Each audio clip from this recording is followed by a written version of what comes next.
ओम नमः शिवाय। मैं अंशुमान आप सबका स्वागत करता हूँ। इस वीडियो में हम कन्या राशि यानी वर्गो साइन का 2021 का राशिफल देखेंगे। क्या समस्याएं हैं, क्या संभावनाएं हैं और अगर कुछ समस्याएं हैं तो उनसे बचने का क्या उपाय है, यह वीडियो में आगे मैं बताऊंगा। तो कृपया वीडियो अंत तक ज़रूर देखिए।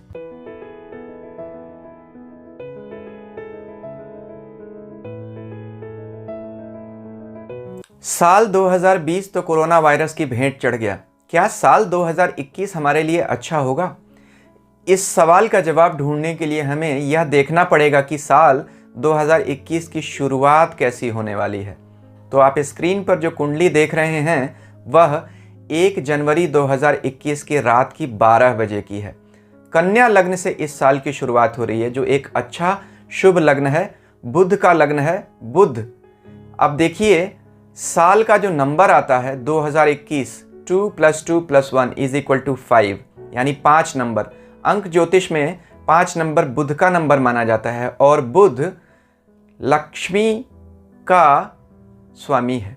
यानी बुध से हम क्या देखते हैं? फाइनेंस। बुध से हम अर्थव्यवस्था देखते हैं, बुध से इकोनॉमी देखते हैं और व्यापार देखते हैं। वैसे भी बुध को विष्णु स्वरूप कहा गया ज्योतिष में। तो यह लग्न तो बहुत ही शुभ है। बुध जो लग्न का स्वामी है वह चौथे स्थान में बैठा हुआ है। साल की शुरुआत में देखें तो जो लग्न है वह हस्त नक्षत्र में उदय हो रहा है। हस्त नक्षत्र चंद्रमा का नक्षत्र है और चंद्रमा अपनी ही राशि में 11वें लाभ स्थान में बैठा हुआ है। यानी यह स्थिति बड़ी अच्छी है। चंद्रमा लाभ स्थान में बैठना यानी साल में सभी लोगों को धन की प्राप्ति जरूर होगी। अब अगर आप देखिए तो चंद्रमा भी स्वयं पुष्य नक्षत्र में बैठा हुआ है। पुष्य एक अच्छा नक्षत्र माना जाता है व्यापार के लिए और सभी शुभ कामों के लिए। यह शनि का नक्षत्र है। शनि स्वयं मकर राशि में बैठे हुए हैं। बुध को अगर देखिए तो बुध भी पूर्वाषाढ़ा नक्षत्र में बैठे हुए हैं, जो शुक्र का नक्षत्र है। कन्या लग्न के लिए शुक्र भाग्य के स्वामी बनते हैं। तो यहाँ नक्षत्रों की स्थिति, ग्रहों की स्थिति, राशियों की स्थिति बड़ी ही अच्छी दिख रही है। इसके अलावा साल की शुरुआत में ही मंगल भी अपनी ही राशि में बैठे हुए हैं। साथ ही साथ राहु और केतु अपनी अपनी उच्च राशियों यानी वृष और वृश्चिक में बैठे हुए हैं। तो ये जो 4-5 प्रमुख ग्रह हैं उनकी स्थिति बहुत अच्छी है और सभी नक्षत्रों की स्थिति अच्छी है। तो जैसा स्वस्ति वाचन मंत्र में कहा जाता है, तदैव लग्नम सुदिनम तदैव ताराबलम चंद्रबलम तदैव विद्याबलम दैवबलम तदैव लक्ष्मी पतयम तेम गृहम स्मरामि। यानी चंद्र का बल, तारा का बल, देवता का बल, विद्या का बल देख लीजिए। अगर लक्ष्मीपति की आराधना से, उनके नाम से सब शुरू करते हैं तो सब कुछ शुभ होता है। तो साल का शुरुआत का जो लग्न है लक्ष्मीपति का ही लग्न है और साथ में तारा का, नक्षत्र का, देवता का, चंद्रमा का, सबका बल बहुत अच्छा है। तो साल सबके लिए अच्छा जाना चाहिए। तो आइए देखते हैं कि पूरे साल हमारा जीवन कैसा चलेगा। यानी इस वीडियो में हम देखेंगे कि हमारा करियर, नौकरी, व्यापार की स्थिति कैसी रहेगी, पारिवारिक स्थिति कैसी रहेगी, माता पिता का स्वास्थ्य, पत्नी का स्वास्थ्य, पत्नी की वेलबींग, बच्चों का स्वास्थ्य, उनकी शिक्षा और हमारे धन की स्थिति पूरे साल कैसी रहेगी। एक बात बता दूं, अगर आप शादीशुदा नहीं हैं तो सिर्फ आपको अपनी ही राशि का विचार करना चाहिए। लेकिन अगर आप शादीशुदा हैं तो आपके पार्टनर की राशि पर भी आपको ज़रूर विचार करना चाहिए, क्योंकि पति पत्नी के कर्म और भाग्य आपस में जुड़ जाते हैं। शास्त्र कहते हैं कि हमारे पाप पुण्यों के साक्षी 14 विभूतियाँ होती हैं। कौन? सूर्य, अग्नि, आकाश, वायु, इंद्रियाँ, चंद्रमा, संध्या, रात, दिन, दिशाएं, जल, पृथ्वी, काल व धर्म। यह 14 विभूतियाँ हैं। हमारी 12 राशियाँ होती हैं, उनमें 2 सूर्य व चंद्रमा जब घूमते हैं यानी 12 + 2 14, तब हमें अपने पाप पुण्यों का फल मिलता है। तो यह फल पति पत्नी दोनों को मिलकर भोगना पड़ता है। इसीलिए दोनों की कुंडलियों का साथ में विश्लेषण ज़रूर करना चाहिए। साथ ही यह भी देख लीजिए कि जो ग्रह फल हमें मिलते हैं वह महादशा, अंतरदशा व गोचर के हिसाब से मिलते हैं। तो यह वीडियो मैं गोचर के हिसाब से बता रहा हूँ। आपको अपनी महादशा का ज्ञान ज़रूर होना चाहिए। वह भी देख लें किस ग्रह की महादशा चल रही है, उसके हिसाब से भी आपको फलों में चेंजेस हो जाएंगे। अगर आपको मेरा वीडियो पसंद आ रहा है तो कृपया मेरे चैनल को सब्सक्राइब कीजिए और सब्सक्रिप्शन बटन के साथ लगी घंटी को भी ज़रूर दबा दीजिए। अगर कहा जाए कि साल 2021 कुछ राशि वालों के लिए बहुत अच्छा होगा तो उसमें कन्या राशि को तो शुमार करना ही पड़ेगा। क्यों? इस साल की शुरुआत ही कन्या लग्न से हो रही है। साल का नंबर भी 5 है, 2 + 2 + 1 = 5, जो बुध का नंबर है। तो बुध की राशि, बुध का लग्न, बुध का नंबर, यह सब कुछ बुध के पक्ष में ही जाता हुआ दिखाई दे रहा है। तो बुध के लग्न वाले लोगों के लिए, बुध की राशि वाले लोगों के लिए साल अच्छा होगा। साल की शुरुआत में ही बुध अपने परम मित्र सूर्य के साथ 5वें लक्ष्मी स्थान में बैठे हुए हैं। तो कहते हैं ना, well begun is half done. तो हर मोर्चे पर साल की शुरुआत से ही बुध कन्या लग्न वाले लोगों के लिए अच्छी संभावनाएं और शुरुआत लेते हुए दिख रहे हैं। अब यह देखिए कि जो 4 बड़े ग्रह हैं, गुरु, शनि, राहु और केतु, उनका गोचर पूरे साल कैसा जाने वाला है कन्या लग्न वालों के लिए। अगर गुरु की बात करें तो देखिए, बृहस्पति कन्या लग्न वालों के लिए केंद्राधिपति दोष से ग्रस्त हो जाते हैं, क्योंकि दोनों केंद्र स्थानों के यानी चौथे और 7वें भाव के स्वामी होते हैं। लेकिन केंद्राधिपति दोष के स्वामी होने के बावजूद भी बृहस्पति 5वें लक्ष्मी स्थान में बैठे हुए हैं। हालांकि नीच है, लेकिन नीच भंग हो रहा है। तो शुरुआत में बृहस्पति का बुरा रिजल्ट तो नहीं मिलेगा। हाँ, अगले ग्रह अगर शनि की बात करें तो शनि पूरे साल आपके 5वें स्थान पर ही बैठेंगे। अब शनि कन्या लग्न वाले लोगों के लिए समग्रह कहे जाते हैं। क्यों? क्योंकि 5वें और 6ठे 2 भावों के स्वामी बनते हैं। 5वां लक्ष्मी स्थान होने से शुभ और 6ठा रोग स्थान होने से, दुष्ट स्थान होने से अशुभ। तो एक शुभ और एक अशुभ भाव के स्वामी होने की वजह से नेट रिजल्ट उनका न्यूट्रल हो जाता है। लेकिन चूंकि लग्नेश बुध के मित्र हैं, इसलिए कन्या लग्न वाले के लिए अगर शनि अच्छी राशि या अच्छे घर में बैठे तो ऐसा देखा गया है कि अच्छे ही रिजल्ट देते हैं।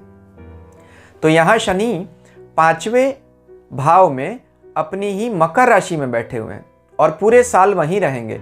तो बुध के लिए शनि का गोचर बहुत अच्छा होने वाला है। अगर राहु केतु की बात करें तो राहु इनकी राशि से 9वें स्थान में उच्च होकर बैठे हुए हैं और राहु बुध के परम मित्र हैं। तो अपने सबसे बड़े मित्र बुध को राहु बहुत फायदा देने वाले हैं। कन्या राशि वाले लोगों के लिए राहु विदेश जाने की बड़ी संभावनाएं लेकर आ रहे हैं। भाग्य में अचानक उछाल। जो लोग लॉटरी, सट्टा, शेयर बाजार, स्पेकुलेशन, इंश्योरेंस, इन कामों से जुड़े हुए हैं, किसी तरह की दलाली, लाइजनिंग के कामों से जुड़े हुए हैं, कमीशन एजेंसी का काम करते हैं, उनके लिए यह साल बहुत अच्छा होने वाला है। क्योंकि साल के स्वामी बुध भी इन सब चीज़ों को दिखाते हैं, फाइनेंस को। और राहु का 9वें भाव यानी भाग्य, धर्म, लंबी यात्रा और स्पेकुलेशन के घर में बैठना, इन सब चीज़ों में उछाल लेता हुआ दिखाई दे रहा है। केतु का 3रे घर में बैठा होना, जो केतु राशि स्वामी का शत्रु है, यह ज़रूर दिखाता है कि भाई बहनों से और या भाई बहनों को कुछ तकलीफ आने वाली है। कम्युनिकेशन से हमें विशेष सावधानी रखने की ज़रूरत होगी। कुछ लिख रहे हैं या कुछ कह रहे हैं तो बड़ी सावधानी से लिखिएगा और कहिएगा। कहीं किसी पेपर पर साइन करने से पहले, कोई डॉक्यूमेंट डिपॉजिट करने से पहले इंश्योर कर लीजिएगा कि सब कुछ ठीक है। नहीं तो काम में पेपर वर्क की गड़बड़ी की वजह से फंसते हुए दिखाई दे रहे हैं। तो यह किसी न किसी की तरह की उलझन, खास तौर पर किसी न किसी तरह के मुकदमे में फंसने की संभावना आपको दिख रही है। 5 अप्रैल के बाद गुरु का गोचर, 5 अप्रैल से लगभग 18-20 सितंबर तक गुरु का गोचर आपके 6ठे भाव से हो रहा है। 6ठे भाव रोग, शत्रु, ऋण के भाव से गुरु का गोचर अच्छा नहीं माना जाता है, क्योंकि गुरु स्थान वृद्धि करते हैं, यानी जहाँ बैठते हैं उस घर की जो चीज़ें कारक होती हैं उनको बढ़ा देते हैं। तो गुरु रोग, शत्रु और ऋण को भी बढ़ा देते हैं, इसीलिए उनका गोचर 6ठे भाव से, बुरे स्थान से अच्छा नहीं माना जाता। हालांकि पूरे वर्ष लगभग शनि, राहु, केतु जैसे ग्रहों की बड़ी अच्छी स्थिति और लग्नेश का लगभग पूरे साल राशि के स्वामी बुध का ठीक ठीक चलना आपको किसी बड़ी समस्या में तो नहीं फंसाएगा, लेकिन केतु का तीसरा बैठना और गुरु का छठा बैठना यह दिखाएगा कि किसी न किसी तरह की कानूनी अड़चन में तो आप ज़रूर एक बार फंसते हुए दिखेंगे। आपको अपनी सूझबूझ से इस समस्या से बचने की ज़रूरत है। हाँ, अगर किसी तरह के उच्च शिक्षा के लिए आप प्रयासरत हैं तो यह साल बहुत अच्छा होगा, क्योंकि 5वें और 9वें भाव से हम शिक्षा और उच्च शिक्षा को देखते हैं, जहां क्रमशः शनि और राहु का अपनी राशि और अपनी उच्च राशि में बैठना यह दिखाता है कि जो लोग किसी कॉम्पिटिटिव एग्ज़ाम की तैयारी कर रहे हैं, कहीं किसी सिविल सर्विसेज, IAS या किसी और मैनेजमेंट या कहीं विदेश जाकर या देश में किसी बड़े संस्थान में एडमिशन के लिए इच्छुक हैं, उनके लिए यह साल बहुत अच्छा होने वाला है। तो कन्या राशि वाले स्टूडेंट्स के लिए साल अच्छा है। कन्या राशि वाले लोगों के लिए पुत्र भाव में शनि का बैठना पुत्र संबंधी कुछ उलझने तो ज़रूर दिखा रहा है, लेकिन जिनके बच्चों की राशि भी अगर कन्या या मिथुन है तो यह दिखाएगा कि उनके लिए साल उनका अच्छा जाएगा, बच्चों की ओवरऑल तरक्की ज़रूर होगी। तो अब आगे देखते हैं कि राशि स्वामी बुध का अलग अलग महीनों में अलग अलग राशियों से गोचर और अलग अलग ग्रहों से संबंध बनाना आपके लिए पूरे साल क्या संभावनाएं और क्या समस्याएं देगा।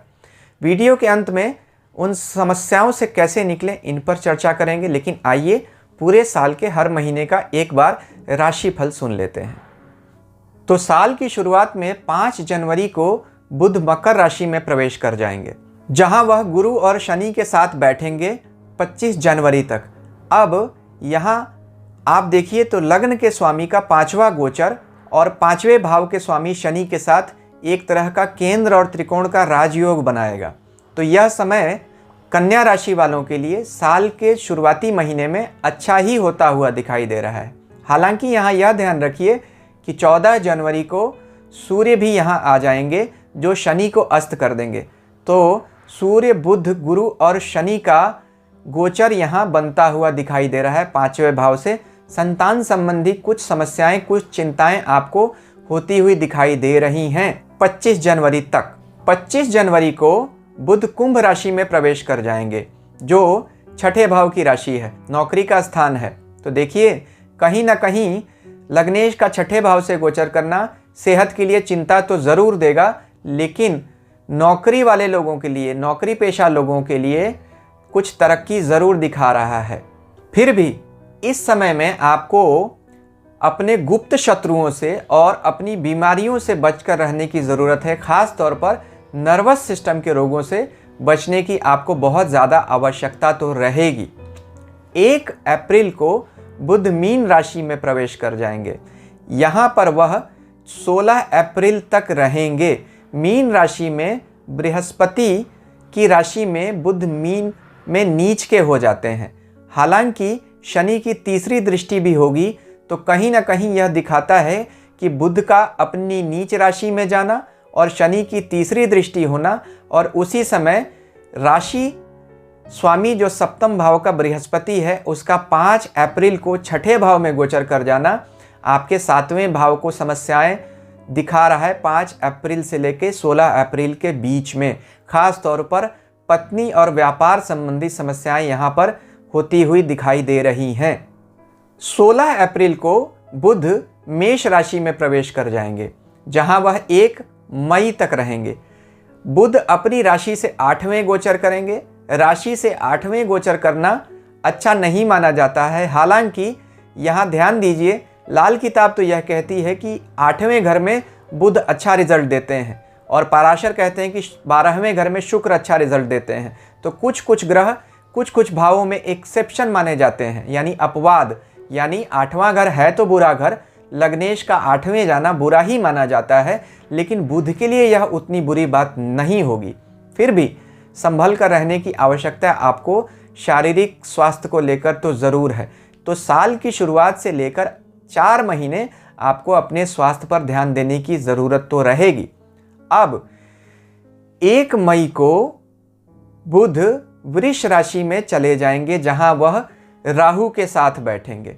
राहु उच्च के हैं और बुध के परम मित्र हैं। लग्नेश का भाग्य भाव में गोचर करना, अपने मित्र शुक्र की राशि में गोचर करना और अपने मित्र राहु के साथ बैठना भाग्य में अचानक उछाल देगा।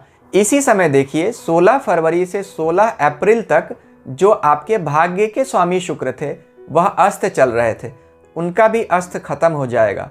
तो 1 मई से 26 मई तक जब तक बुध वृष राशि में रहेंगे तब तक आपके भाग्य में अचानक उछाल दिखने के योग दिख रहे हैं। तो यह समय यानी कि पूरे मई का महीना कन्या राशि वालों के लिए शायद पूरे साल का सबसे अच्छा महीना होगा। अब आप देखिए 26 मई को बुध मिथुन राशि में प्रवेश कर जाएंगे।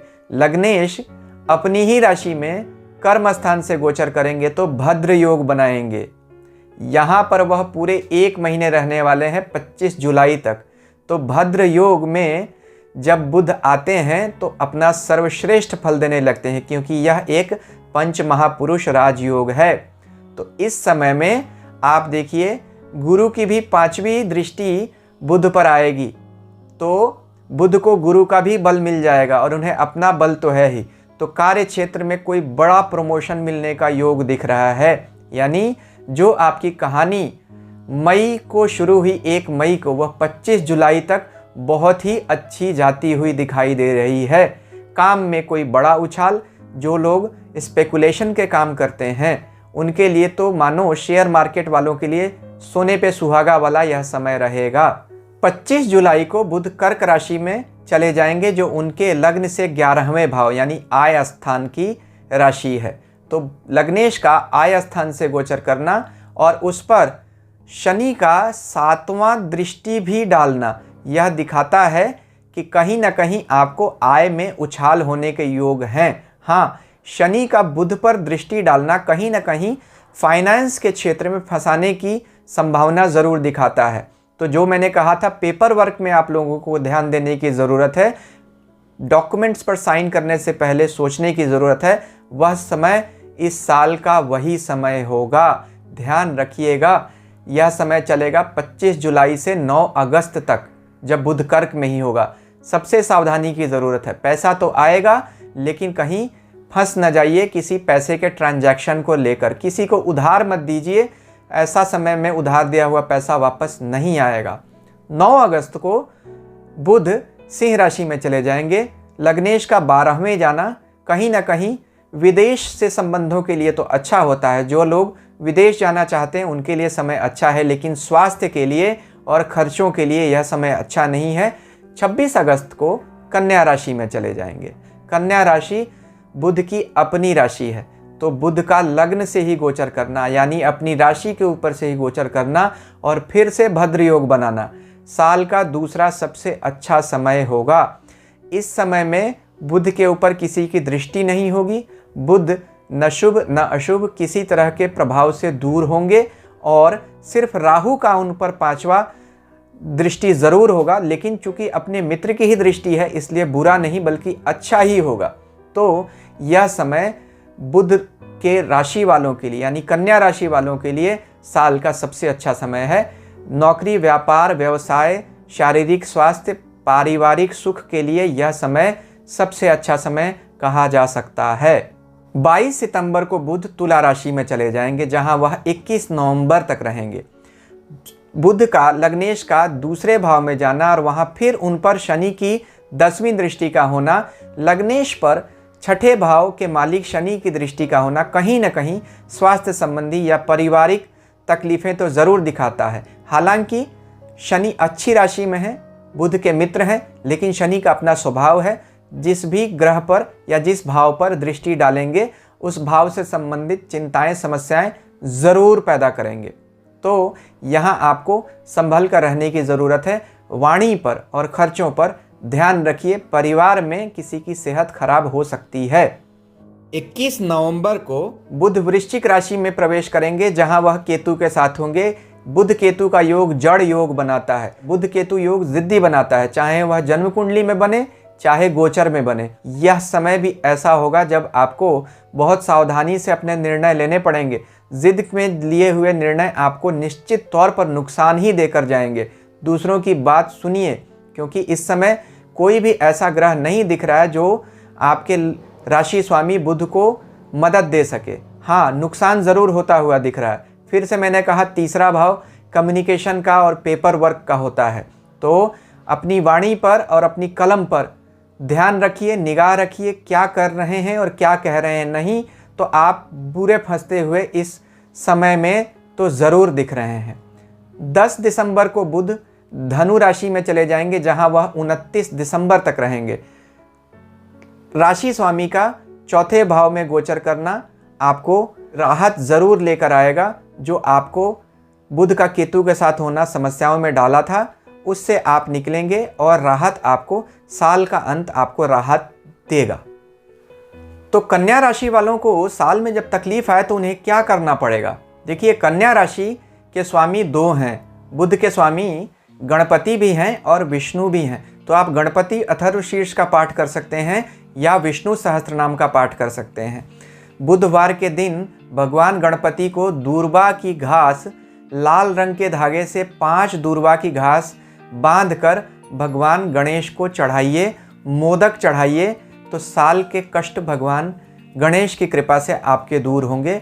विष्णु सहस्त्रनाम का पाठ हर बुधवार को आपको करना चाहिए। तो इस सावधानी और ओम बूम बुधाय नमः इस मंत्र का जप करके, गणपति अथर्वशीर्ष, विष्णु सहस्त्रनाम का पाठ करके आप अपनी समस्याओं से ज़रूर बाहर आ सकते हैं। साल तो कन्या लग्न वालों के लिए, कन्या राशि वालों के लिए अच्छा होने ही वाला है।